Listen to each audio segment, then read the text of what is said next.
Welcome to the Karen Carrington Show. My name is Karen Carrington, and I am a talk show host, a mental health advocate, an author, a certified development trainer. I am your host for today. Thank you for joining me on the Karen Carrington Show. It launched back in 2017, and here we talk about our ups and our downs, and we talk about our pain and healing and how we overcome.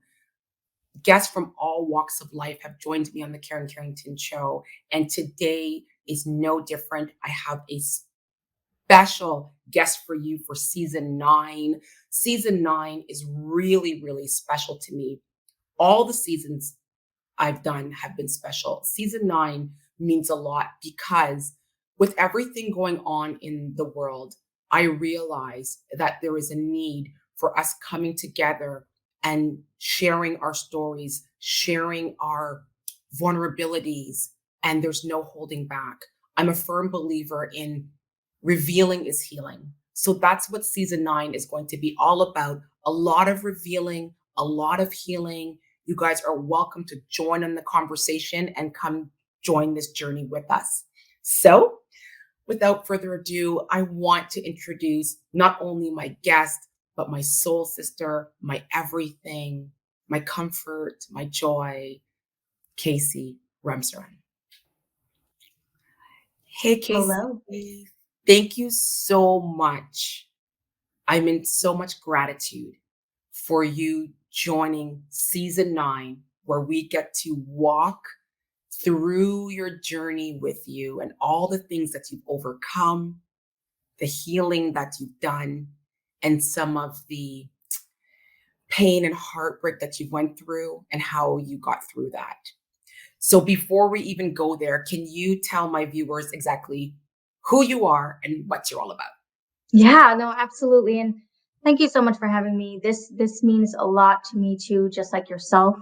And just to kind of echo what you said, I think right now it's really about connection and not feeling alone. And so this is really special for me as well to be able to come on and to share my experience with others. So just to kind of get into it, my name is Casey, as you mentioned, and I'm a woman of many things. And I think, sometimes we think about how to introduce ourselves because we have so many different sides to us. And where I am right now on my journey and where I've been on my journey and what has allowed me to step into my journey is, going through that healing. And going through that healing has allowed me to hold space for others. And I hold that space as being a transformation coach. And part of going through that healing was also receiving my gifts when it comes to energy and intuition work. And so I'm also a Reiki master. And so that has been something very special to me, that I feel very honored to have received a gift like that. And so really what I do is I hold space for people who are really ready to go deep in their journey, that inward journey. Because I think we spend a lot of time, doing coursework and finding all these different ways to heal. But what's really important is going inside rather than masking. And so for me, it's really about holding that space, a judgment-free space for people to come and sit with themselves and be honest with themselves and be vulnerable with themselves and to accept themselves. So for me, it's a beautiful space to be in, and healing is never ending. And so while I continue to do that, I love that I'm able to hold a safe space for others to do the same. So that's kind of where I'm at. And that's why you and I get along so well. Everything that you said is everything that the Karen Carrington Show is all about. Yeah.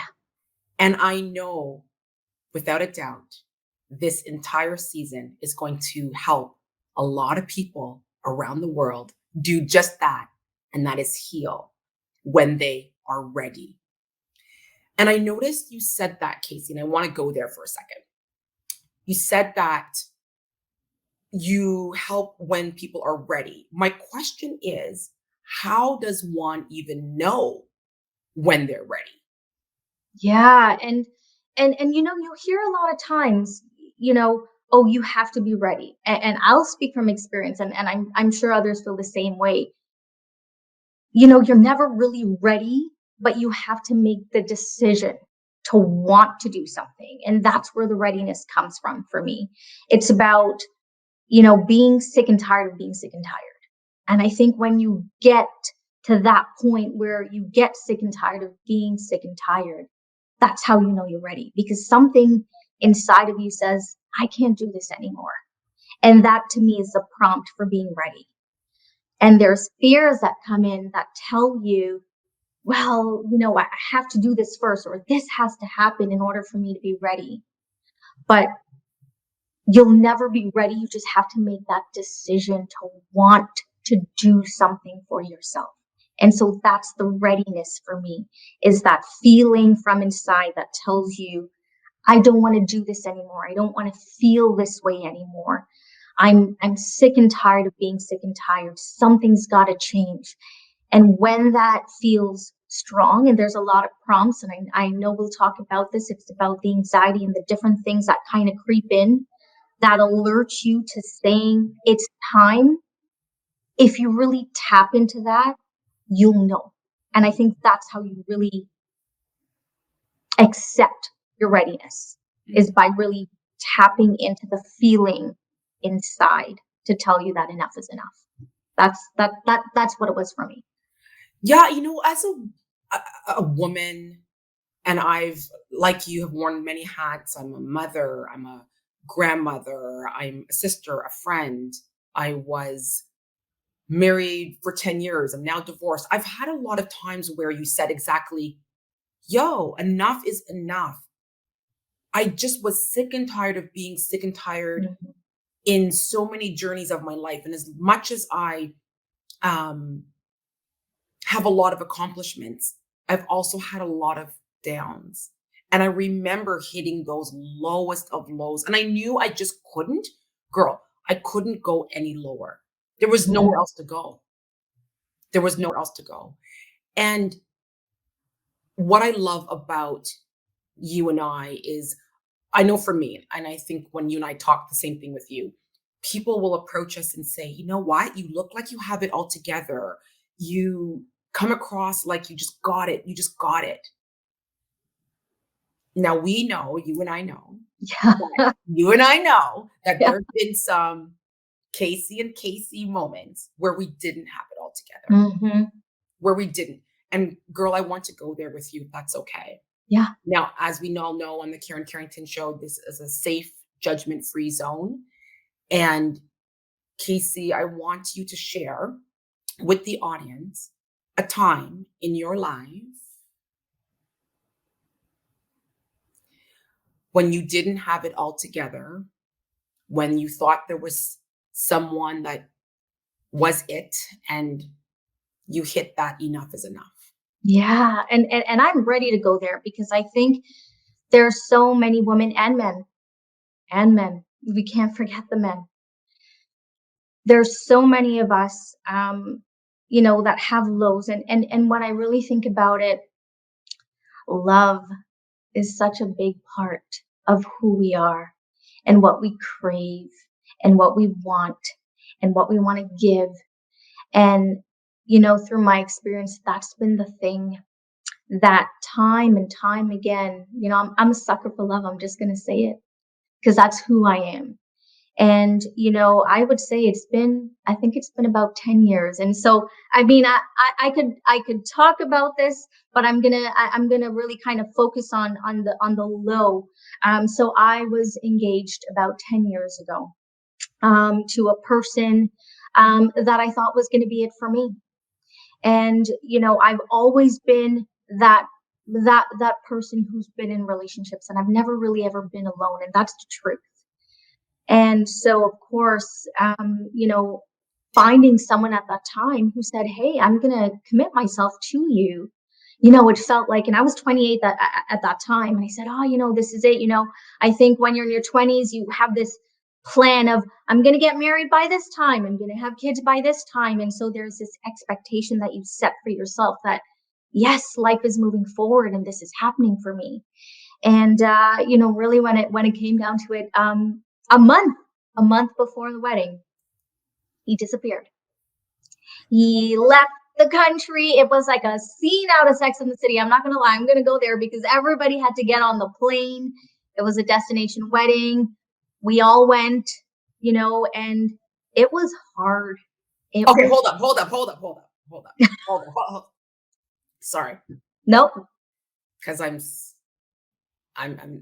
the comments are coming in. He left. Can we Yeah, just sit there for a minute? yeah. Girl, where'd he go? What do you mean he left? He left. He left the country. He left the country. The conversation was, I think we should put this off. I'm not ready to do it. And I will say this. My intuition knew that something was wrong, knew that something was off. But they say love is blind, and love was blind. And I didn't listen to my intuition. And so he left, and I didn't have answers. And so the only thing that I could see was, this person doesn't want me. I am not worthy of, somebody wanting to commit their life to me. And so I spiraled. I spiraled. Girl, did he tell you like how? I'm still stuck on this because Yeah. I know a lot of us this ghosting and being left Mhm. and not getting explanations. I just need to know, like, how was it said? Was it said in a text? Did he let you know, like, Yeah, it was said it was said over text. It was conversation. He didn't even have the conversation with me in person. Yeah. did you get emojis? Anything? I didn't get anything. I literally got, I can't do this. I don't think we should do this right now. I think we should put it off. I need some time. I need some space. And in my mind, it just didn't make any sense. It just, the wedding was literally a month away. Everything was done. Tickets were booked. Everyone was ready to go. And so now here I'm stuck. And if I'm being honest, trying to spin a story to everybody because I was embarrassed. I was embarrassed. New husband. I would find someone to be at that damn wedding. Someone's gonna be at that wedding. I don't care who it is, someone's coming. I was embarrassed. And I tried to make excuses for him. I did. I tried to make excuses about, why he left, because he left. And so I had to make excuses for why somebody chose to not be with me. And it was painful and it was hard. And, I always heard people say they feel numb. And I never really understood that until that happened to me, you What? know? I it's so common, and it's so common these days. Like I was doing my research, and it says 1 in 5 women have been stood up, and men too, but in this case, I was researching women, have been stood up by men with no explanation. At least you got one. Like, but Did I though? I know you're like, did I? Us, because right. Was it really an explanation? Right? 1 out of 5 women are stood up. And so this was really disturbing to me. I'm like, and it's Casey. It said, but the people surveyed over 55 years old, it didn't really happen to them. So Mhm. I'm thinking, is this a new age thing, a cultural thing, generational thing? Is it because everything's digital now and we can get away with certain things? I know that people online, they connect. I know yours wasn't online, but they connect. And when it becomes real, it's like this dismissive or narcissist or fear of commitment or, oh, whoa, I just wanted you to say you wanted me to marry you. I wanted to feel validated. And once the woman says yes, this isn't all men, of course, but then he goes. Like, I just needed to know that you wanted me. Now that the marriage is going to go through, whoa, I didn't mean all that. So what do you think about that?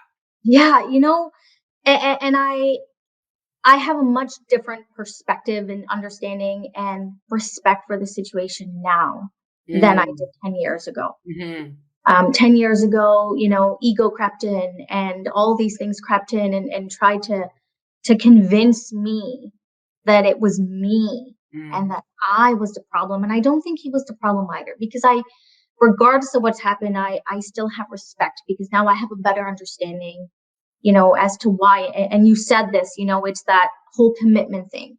And, doing that inner work, I realized that I think he was also trying to convince himself that this was right for him and that he hadn't done the healing. And so this was his way of saying, if I get married, everything's going to be all right. The same thing that us women think about, this is the right thing to do.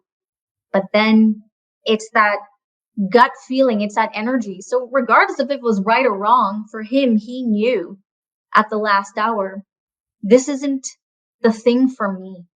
And like I said, you could talk about this in so many ways, but I think because I've done the work and I can understand that when you don't deal with the things that you put deep down inside, it will surface and it will surface and it will blow up in ways that you don't expect. And so this was something that kind of blew up for me and it blew up for him because in his mind, he wasn't ready for commitment. And, I think it really boiled down to not knowing how to love the right way, Oh. if I'm being honest. And knowing somewhere deep down inside that you can't give to somebody what you can't give to yourself. You can't give to somebody what you can't give to yourself. Yeah. Yeah. And I don't think he was ready to make that commitment because I don't think, just kind of taking a step back and looking at the person that he was, there was never really any form of commitment. I don't think he ever really held himself to that standard.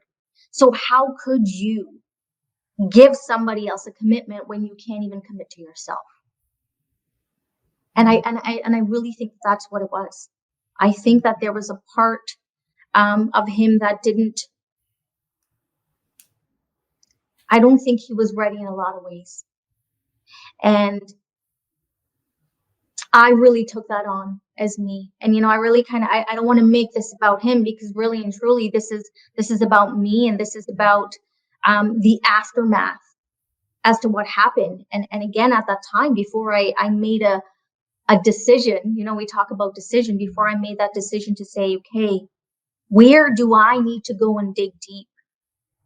I I made it, I painted the picture that I wasn't worthy, I wasn't pretty enough, I didn't bring enough to the table, I wasn't worthy, I wasn't sexy, all these things, that I think sometimes our women, we really get down on ourselves and we allow somebody else to either validate or justify our worth. And that was the thing that really made me hit my lowest low because I felt so unloved. And I have been heartbroken time and time again. And I can say that because it doesn't bother me because I still love with an open heart. But that was the thing that broke me because even after, you know, being in relationship after relationship and having gone through something like this, it really starts to make you wonder, is it me? Is it you? Is it Is me? it? Is it? Is Is this it? Is like, this? is You know? it? Is it? And you know what? As you were speaking, a comment came in, and it's exactly what you were talking about. Is it me? Because a lot of women are resonating with what you're saying. Let me just see if I could see it. Hold on. Let me just take this. See if you can take this question, Casey. 1 second. It is. Where is it? Oh, yes. Sylvia from New York says the guy I've been seeing for 8 months just up and left me and ghosted me. I keep scrolling on his page and I see him with a new girl. Even though it bothers me, I keep on going to his page. Should I block him? I don't want to look petty, but I'm hurt. I'll tell you this much. In that relationship, I was not only left a month before, but he left me for someone else. And he left me for someone else younger. And I did the same thing, the whole comparison thing, started looking and saying, oh, what does this person have that I don't have? And I started going there and I started comparing myself and it, oh my God, the damage that I was doing to myself, that I was inflicting on myself. And, I think sometimes when you don't know what you want, and I think that goes for men and women when we don't know what we want, or sometimes I heard this and it really, really stuck with me. It's not that somebody doesn't see your value and your worth. They don't know how to receive that. They don't know how to appreciate it. They don't know what to do with it. And I want to say this to all the women out there, and men, when you have so much to bring to the table, when you know your value, and sometimes, these situations will come and they will lower you and they will ultimately make you lower your standards just so that somebody else can meet you there. You're dimming your own light. You're dimming your own. You're dimming your own light because you start to act from a place of desperation. And that's where the stalking comes in, right? You're like, what do I got to do? Maybe I should start dressing like this person. Maybe I should start acting like this person. Maybe I should start showing up as this person because maybe then they'll want me. And so you chase.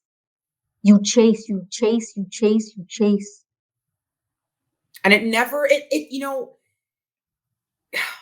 speaking of chasing, because I know this story has a lot more to it, girl. Yeah, it totally does. There's so much more. There's so much more because I know sometimes I fell into those too. There's so much more. There's so much more. And what I love about everything you said has so much we could all relate to. There's so much, and there's so many people out there feeling the same thing. And so that's exactly why we're doing this in a series format, because stories like this can't be unpacked in one episode. There's so much more that we have to discuss. Guys who are listening, there's so much more that you need to hear. There's so much more. And so before we wrap up, we're going to continue this conversation. So guys, stay tuned. This conversation is not over. Before we wrap up, and Casey, thank you so much for sharing those nuggets, girl. We appreciate you. So we'll be back next week. But before we wrap up, as you guys know, on the Karen Carrington Show, we always end off with an affirmation from my book that resonates with what we just talked about. So I'm just going to get it for you guys who have it. Thank you so much. It is available on Amazon. It is a fresh start. And like Casey and I were just talking about, and we will be talking about, every day is a fresh start. Every day, no matter what you're feeling, there's another chance to heal.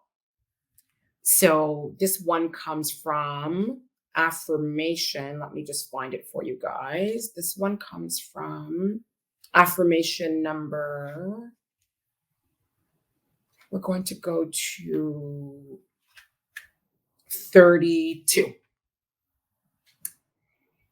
In my sadness, I am patient with my healing process. I let go of my sorrow, but I hold on to my love for my loved one.